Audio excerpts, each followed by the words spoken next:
विगत काफ़ी दिनों से वृंदावन में ट्रैफिक की व्यवस्था अव्यवस्थित थी और ये महसूस किया जा रहा था कि इसमें एक ठोस कदम उठाने की ज़रूरत है। स्थानीय विधायक श्रीकांत शर्मा जी ने इसमें पहल करते हुए स्थानीय नागरिकों के साथ एसएसपी महोदय, ट्रैफिक पुलिस सबके साथ मिलकर एक बैठक आहूत की मलूक पीठ में और यहाँ लोगों के विचार जाने और इसके बाद ये निर्णय लिया गया कि किस तरीके से यहाँ जो अतिक्रमण है उसे हटाया जाएगा, टेम्पो की क्या व्यवस्था रहेगी, रिक्शों की क्या व्यवस्था रहेगी। आइए देखते हैं किस तरीके की यहाँ मीटिंग हो रही है और लोगों के किस तरीके के सुझाव हैं और क्या निर्णय निकल। मथुरा वृंदावन के लोकप्रिय जनप्रतिनिधि यहाँ पर उपस्थित मंचासीन सभी महानुभाव और बड़ी संख्या में वृंदावन से विशेष रूप से पधारे हुए सभी महानुभाव, मैं सबसे पहले तो आप सभी का धन्यवाद करता हूं कि आप इतनी भारी संख्या में ऐसे विषय पर चर्चा करने आए हैं जो कहीं ना कहीं सुबह से लेकर शाम तक, दिन में और रात में और कई वर्षों तक हमारे जीवन को प्रभावित करता है। हम जब भी घर से निकलते हैं, जब भी घर आते हैं, बच्चे जाते हैं, बुजुर्ग जाते हैं, महिलाएं जाती हैं, तो ट्रैफिक एक ऐसी चीज है जिसको हम खाने के नमक की तरह जिसको हम सोच सकते हैं। अच्छा चल रहा है तो नमक है, जब नमक कम हो जाता है तो खराब वाली स्थिति का तब पता चलता है। इसलिए ट्रैफिक जो है अच्छी जीवन शैली के लिए बहुत जरूरी है। जो प्रयास के रूप में ट्रैफिक से संबंधित एक योजना पिछले कुछ दिनों में हमारे विभाग, बाकी विभागों द्वारा, प्रशासन द्वारा यहाँ पर लागू की गई है, वो भले ही एक तात्कालिक योजना है।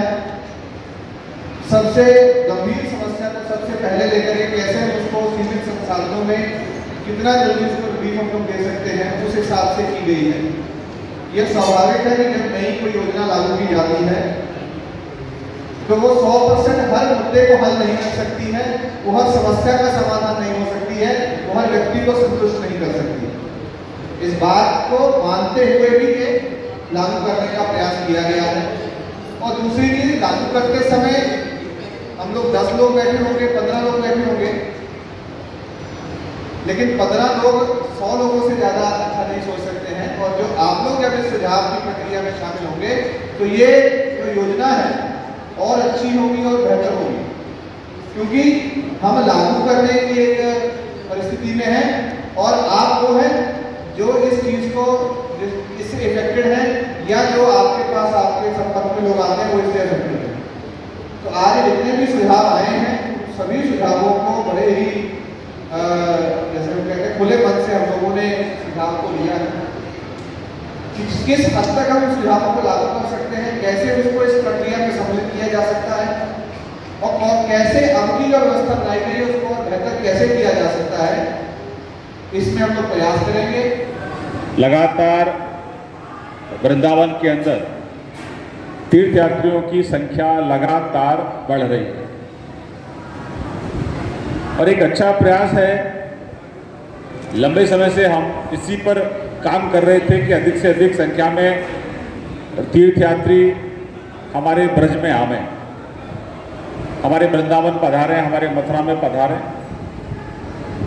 लेकिन वो तीर्थयात्री यहाँ से जब जाएं तो हमारे वो ब्रज के प्रचारक बने, यानी कि जब कहीं और जाए, कोई जयपुर से आ रहा है तो जयपुर में जाके वो प्रशंसा करे कि मैं वृंदावन गया और वृंदावन बहुत बदल गया और सफाई बहुत अच्छी है, बाकी ट्रैफिक यातायात व्यवस्था बहुत अच्छी है, वहाँ सब नियम को पालन करें, यातायात नियमन को वृंदावन में, मथुरा में सब पालन करें। कैसे पालन करें कि अगर कहूँ जाम लग गो है या कहूँ वहाँ पे ट्रैफिक रुक रो है तो सब एक ही लाइन में खड़े रहे, क्योंकि ट्रैफिक से उनको सबसे ज्यादा दिक्कत होती है। क्या हम सब लोग ऐसा प्रयास कर सकते हैं क्या कि अपने वृंदावन को जूतों चप्पलों से मुक्त कर सकते हैं क्या? हमारे अंदर जो हमारे घर में स्कूटी है, कार है हमारे अंदर घर पे, घर से निकलेंगे स्कूटी वहीं स्टार्ट कर लेंगे, घर में ही भीतर ही। इस बात का आभास हमको नहीं रहता कि हमारा छोटा बच्चा है तो उससे तुरंत प्रभावित होगा। बाकी चिंता ना है, सड़क पे स्कूटी ले जाने को समय ना है, घर में ही बाय। अब तो किक से स्टार्ट अभी जारी ना आवे, अब तो बटन दे जाए, बटन दबाओ स्टार्ट है। ये छोटी छोटी बातें हैं जो हमारे स्वास्थ्य को भी प्रभावित करती है। यातायात को प्रभावित तो करती है, स्वास्थ्य को भी प्रभावित करती है। इसलिए आज की जो बैठक है ये बहुत सार्थक बैठक है। ये अभी हमारे अधिकारी सब आपके सामने पूरा प्रस्ताव रखेंगे और फिर उस पर आपके सुझाव देंगे। ये कहा था कि हम लोग ई रिक्शा का और जो टेम्पो और ऑटो है उसका कुछ व्यवस्थापन करेंगे।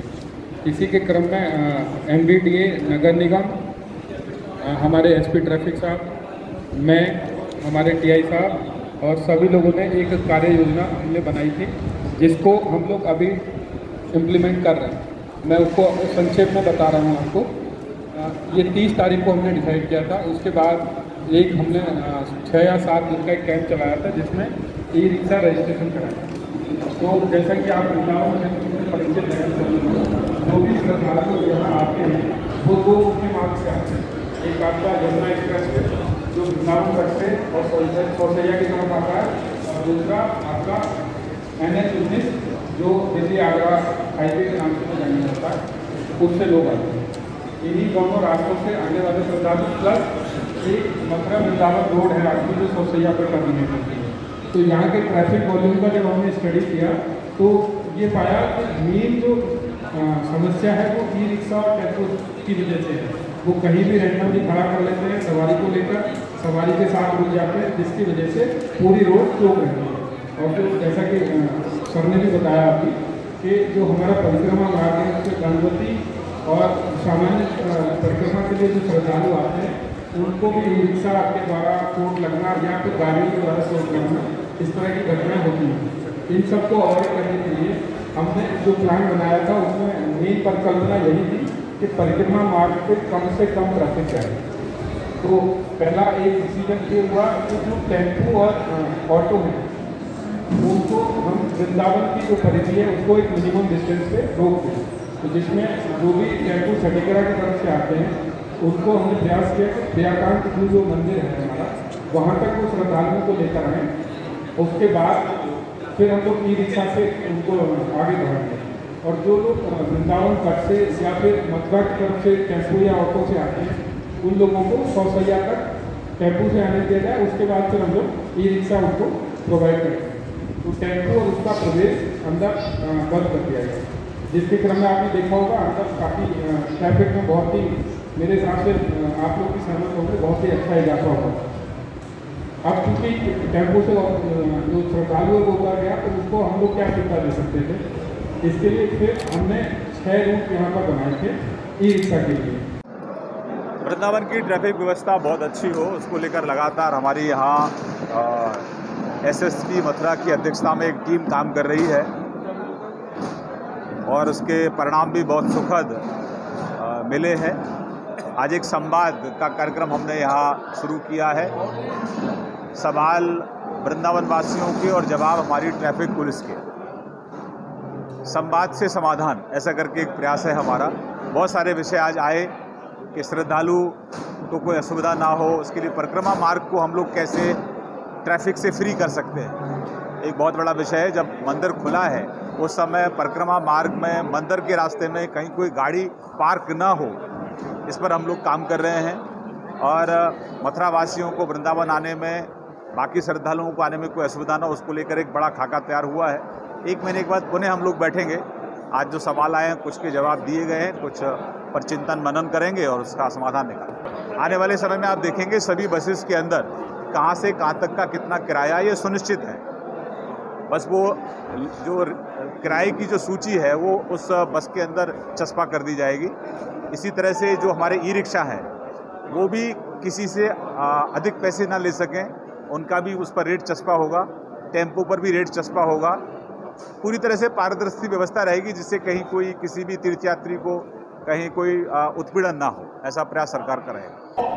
बड़े संघ के साथ मैं कह सकता हूँ आपसे ट्रैफिक विभाग के आपके कर्मचारी लगे हुए चौराहे पर केवल एक काम करते हैं कि मोबाइल दिखाना और मोबाइल दिखाने के बाद में उससे उतारना और एक बस में।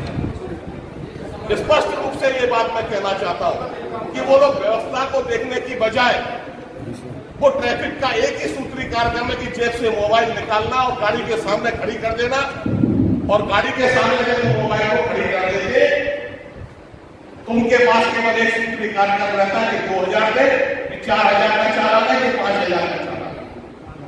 क्या आप एक बात बताएं, एक बस का यात्री टैक्स देके गाड़ी लेके आता है, पूरे उत्तर प्रदेश का नहीं 7-7 जगह का टैक्स देके भर के जो आती बसें आती हैं, उन बसों से 200 रुपए पागल बाबा पर नो एंट्री के नाम पर, 200 रुपए अटल्ला चुंगी पर नो एंट्री के नाम पर यदि दे दो, बसें आराम से दोपहर में ले जाओ, 2 बजे ले जाओ, 3 बजे ले जाओ। मेरे कहने का मतलब है आप बिल्कुल गाड़ी पकड़ करके एक नो एंट्री का समय दीजिए, 12 बजे के बाद हमारी गाड़ियां यात्रियों की महिलाओं की गाड़ियां बसेंगी 12 बजे से 4 बजे तक। 4 बजे मंदिर खुल जाते हैं, बिल्कुल बंद कर देंगे, रात्रि को 9 बजे मंदिर बंद हो जाते हैं, 9 बजे से लेकर पूरी रात नो एंट्री हुई रहनी चाहिए। ये मेरा एक सुझाव है। और एक विशेष बात मैं कहूंगा कि वृंदावन के अंदर यदि गाड़ी रोड के ऊपर पाई जाए, यहां पर एक सिस्टम बन चुका है, विद्यापीठ वहां करना पाएंगे 50 गाड़ी साइड में खड़ी करनी, और वहां पर स्टैंडिंग रेटिंग वाला सिस्टम है, 50 रुपए सवारी की गाड़ी के हिसाब से, 100 रुपए गाड़ी के हिसाब से रोड पे गाड़ी खड़ी कर जाओ, दर्शन करके चले जाओ, जेल में रखे तुम गाड़ी खड़ी वो लगे हुए, जबकि वो नगर पालिका के कोई भी कर्मचारी नहीं है, कोई कर्मचारी नगर पालिका नहीं है। कितनी बार इस बात को कहा है, रोडों के ऊपर गाड़ी खड़ी करना और उनके स्टैंडिंग रेटिंग के नाम से उनसे अवैध वसूली करना। ये गाड़ी यदि रोड के ऊपर पाई जाए तो ट्रैफिक की गाड़ी रोड के ऊपर पूरे वृंदावन में छोड़ी जाए, मंदिर खुलने से लेकर मंदिर के बंद होने तक कोई भी गाड़ी शहर के बीच में किसी यदि प्राइवेट यात्री की भी गाड़ी है, प्राइवेट लोकल की भी गाड़ी है, रोड के ऊपर पाई जाए तो 500 रुपए 1000 रुपए का गाड़ी उठा के ले जाओ, चालान किया जाए। मैं इसे बिल्कुल ध्यान नहीं दूंगा। वृंदावन से, न्याय मलुक पीठ से, न्याय टीवी के लिए मैं योगेश शर्मा।